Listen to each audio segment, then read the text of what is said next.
Hey, it's Valerie. I'm sneaking in a live broadcast of a video and podcast. You can find me on Spotify and whatever other major podcasts you listen to. It's the Dr. Burnout Show. And coming to you to share with you, to reveal to you what my challenge for myself is this year. I've been polling the team. Well, really, my personal assistant has been, because I think it's a bit weird for me to just ask people. Asking the practice just individually, hey, what's it like working for the Center for Effective Living? I guess I'm looking for feedback, and we're also trying to cast our nets so that people who may want to join us can get a sense of what it's actually really like. And what has come back, and it has not been orchestrated by me, has been consistently each practitioner has talked about growth and transformation. And as I was dwelling on it, I thought, I probably am big on growth and transformation. So here's the first thing I want to share with you. Be aware of what not just your personal values are in the home front in your personal life, but also be aware of your professional values. Because as the team mirrored back to me what they were experiencing, I actually realized that yes, for me, growth and transformation is pretty important. So let me tell you what my growth project is for myself this year. It's a little bit funny. I will tend to select projects for myself where I think that I need to experience mistakes and I need to experience what it's like to actually struggle in a safe space so that I can actually see that there is a way forward. You can grow, you can transform, you can ask for help. Last year, I selected a piece of music. I do plan to actually come and play that for you one day, but I've lost the music. The year before that, it was to bake a macaron, and then the years before that, there have been other things like running or doing fitness programs and things like that. This year, I realized that there is a particular part of my life where I've just assumed that I'm really bad at, and I have absolutely no interest in. Let me give you a clue.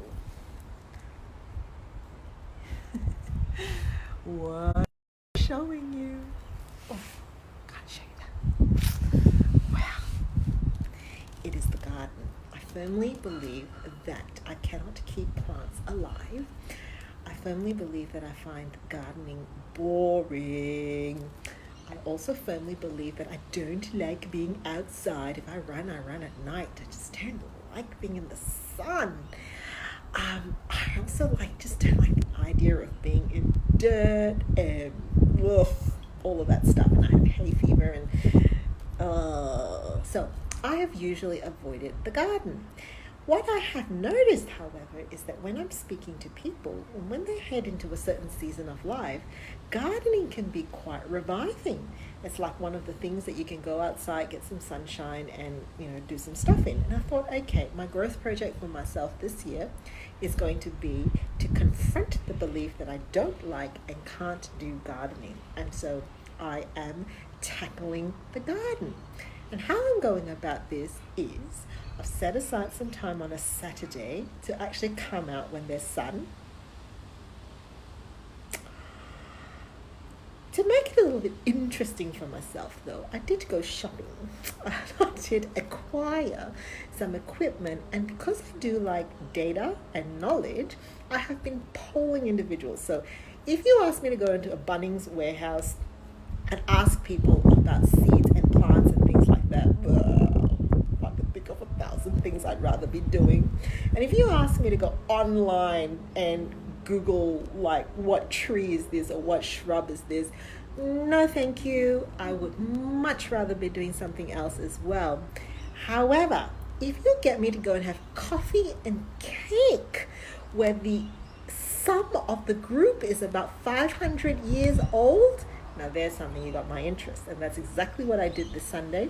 Decided to go and have a cup of coffee with a group of people that I knew meet at a certain place for coffee, and their average age is probably twice my age, and the knowledge is alive and the stories are funny, and people are telling me about what they do here and what they do there, and there's people chatting with me, and I have no idea whether any of this is going to sink into my brain, but gosh, it's fun and it's interactive.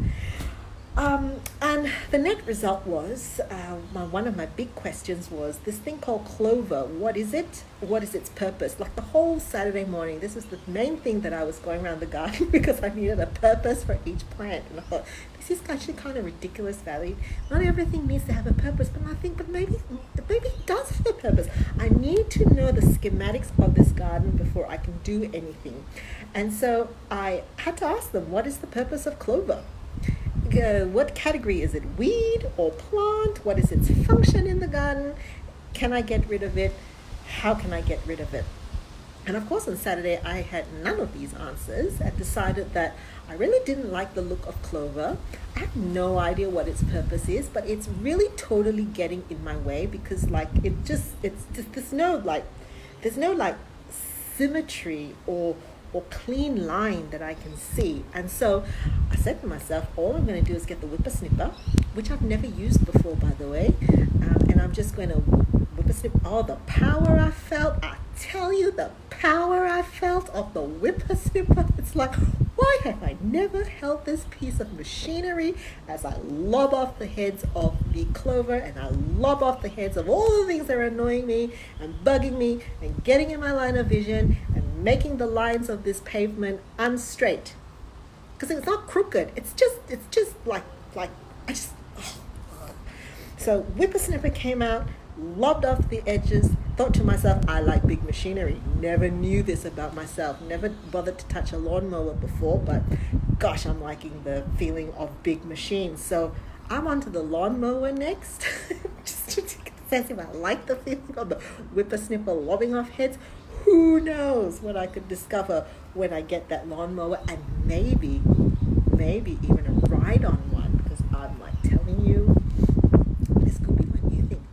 So growth, transformation, having an opportunity to have some fun, discovering something new about yourself, and pushing into messages that you've always had about yourself, which you thought, I'm not this or I'm not that or I can't do this.